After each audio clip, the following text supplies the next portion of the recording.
Baik, Assalamualaikum warahmatullahi taala wabarakatuh. Apa khabar anak-anak pelajar sekalian pada hari ini? Cikgu doakan semua anak-anak pelajar berada dalam keadaan sihat, sejahtera sahaja pada hari ini dan dapat belajar dengan baik.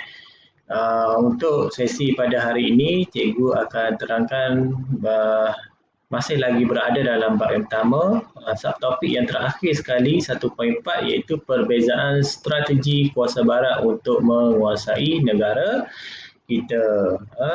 Pada akhir pembelajaran, murid akan dapat menunjukkan perbezaan strategi kuasa barat untuk menguasai negara kita.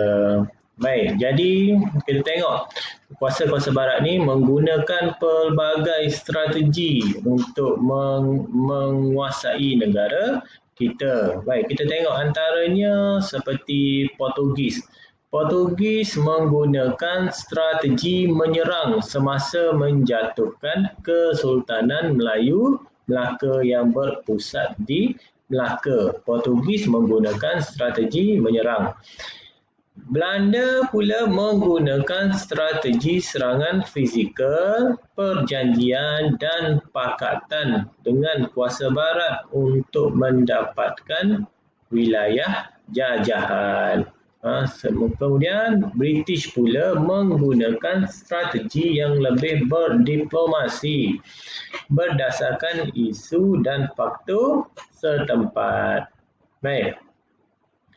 Kemudian pertukaran dasar kerajaan di Britain iaitu pada tahun 1873 Parti Konservatif mengambil alih kerajaan Britain daripada Parti Liberal dan mereka telah memperkenalkan dasar campur tangan British dalam pentadbiran negeri-negeri Melayu akibat daripada desakan pedagang dan untuk melindungi kepentingan pelaburan mereka.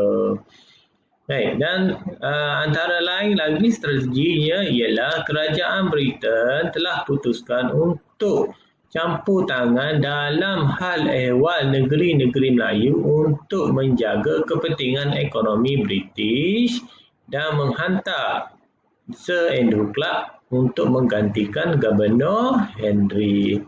Baik.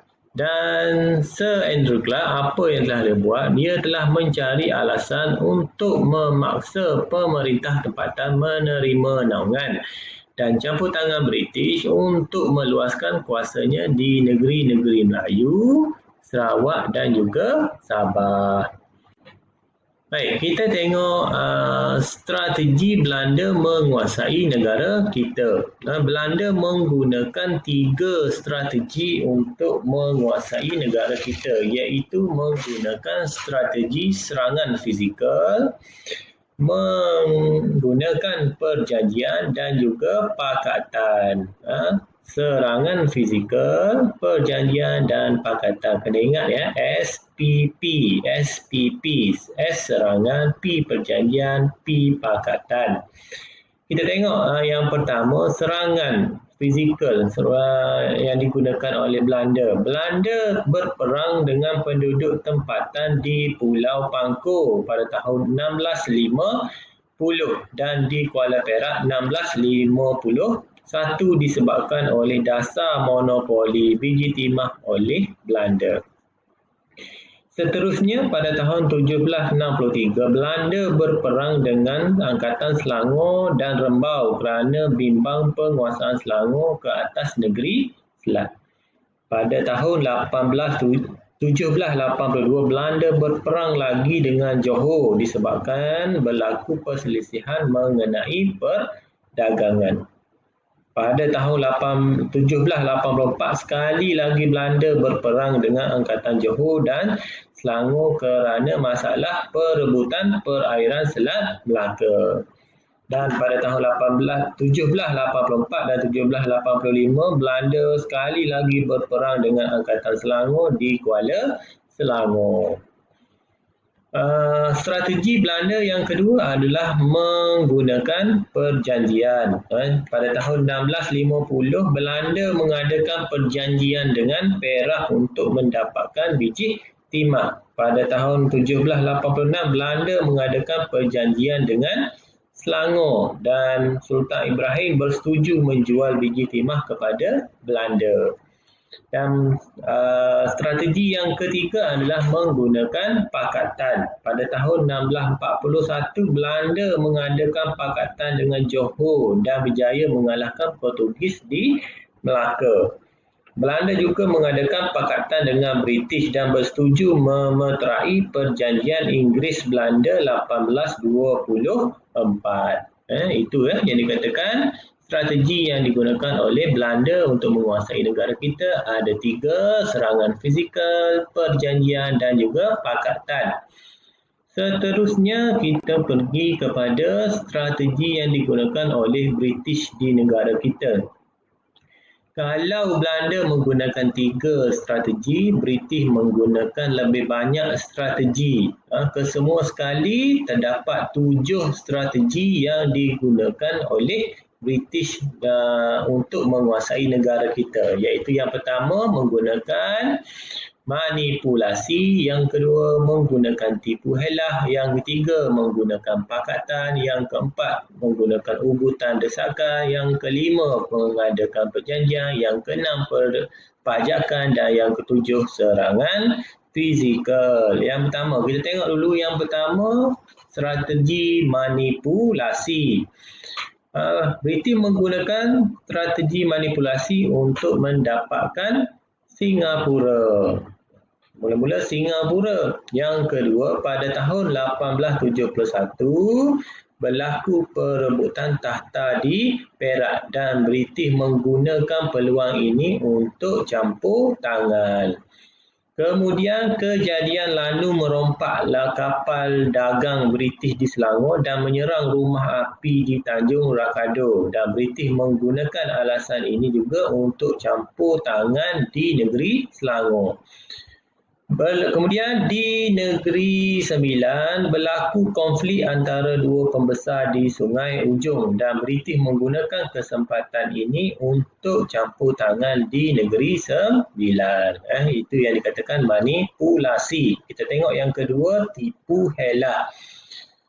Strategi yang kedua, tipu helah. British mendapatkan Pulau Pinang menggunakan tipu helah. Perancis melakukan tipu helah kepada Sultan Kedah.